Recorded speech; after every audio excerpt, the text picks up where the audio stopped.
Salut tout le monde, j'espère que vous allez bien. On se retrouve aujourd'hui pour débriefer la victoire 3-1 de Manchester United face à Brentford à l'extérieur. C'est 3 points de gagné qui permettent à United de se relancer dans la course à la 4ème place de Premier League. Même s'il faut dire que Tottenham avec ses 3 matchs de retard est très bien parti pour assurer la 4ème place, surtout s'il continue à ce rythme avec Antonio Conte, mais bon on essaye de garder de l'espoir pour United et la 4ème place. Comme d'habitude, avant de débriefer le match en détail, je réponds à la question posée dans la précédente vidéo, à savoir la position à laquelle Manchester United a fini l'année dernière en Premier League. La bonne réponse c'est la 2ème place derrière le champion Man City. Bravo à le cousin universel d'avoir été le premier à répondre correctement dans les commentaires. Il obtient son premier point dans le classement de la Fennec League. Pour la question du jour, ça va être citer un joueur qui a joué avec Zidane et qui est encore en activité. Alors on va débriefer le match d'aujourd'hui avec beaucoup plus de bonheur que le dernier match. Une victoire à l'aise mais qui a tardé à se dessiner. J'ose espérer que le discours à la mi-temps a été déterminant pour retourner le match à ce point. Je vous rappelle qu'à la mi-temps, on n'a absolument rien vu offensivement de la part des Mancuniens.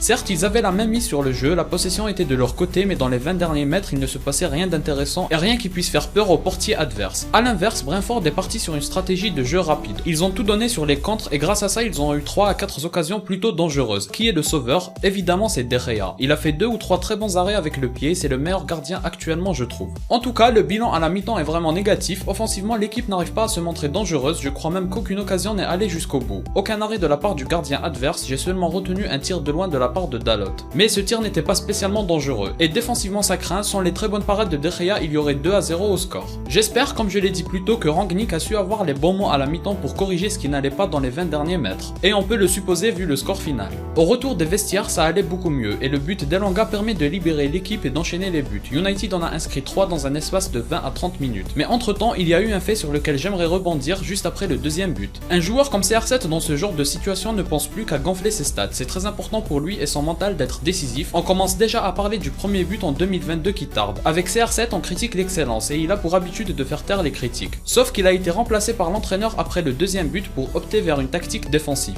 Il y a 2 choses à dire sur ce changement, la réaction de CR7 qui n'a pas du tout aimé le fait de sortir et le choix de Rangnick qui privilégiait la défense après avoir mis 2 buts. Alors pour le cas CR7, comme je l'ai dit, c'était prévisible. C'est pas le genre de joueur qui va accepter de sortir sans avoir laissé de traces dans le match. Pourtant sur le deuxième but, il fait une remise avec la poitrine, c'est vraiment une merveille. Mais ça ne suffit évidemment pas pour un joueur de son standing et c'est clair que lui ne s'en contente pas non plus, il lui faut bien plus que ça. Et le sortir c'est bien sûr une erreur de Rangnick, surtout sur l'aspect opinion publique, parce que sinon dans le jeu, le résultat final lui donne raison. Personnellement je trouve la réaction de CR7 légitime, c'est la star de l'équipe, il est très attendu, le coach sait très bien qu'il ne peut pas lui faire ça, sachant aussi qu'il n'a pas joué les 2 derniers matchs. Tout le monde sait que Ronaldo on peut pas le traiter comme les autres joueurs, même si ça peut paraître injuste. Et la situation attendue est là, il sort du terrain en très grande colère, il veut pas mettre sa veste, il est complètement énervé et inconsolable jusqu'à ce que le coach vienne le voir pour le calmer après le 3ème but mancunien.